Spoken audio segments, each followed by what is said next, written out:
How to find shortcut creation settings on Deezer mobile. Hello guys, in today's video I'm gonna show you how to find allow shortcut creation settings on Deezer mobile. First then open Deezer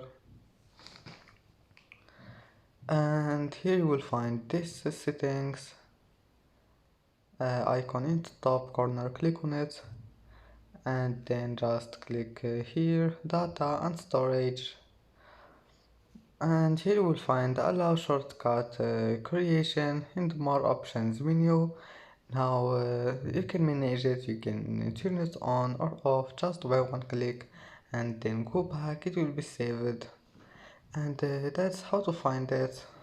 And that's it for today's video. Don't forget like and don't forget subscribe, and thank you for watching this video until the end and see you in the next video.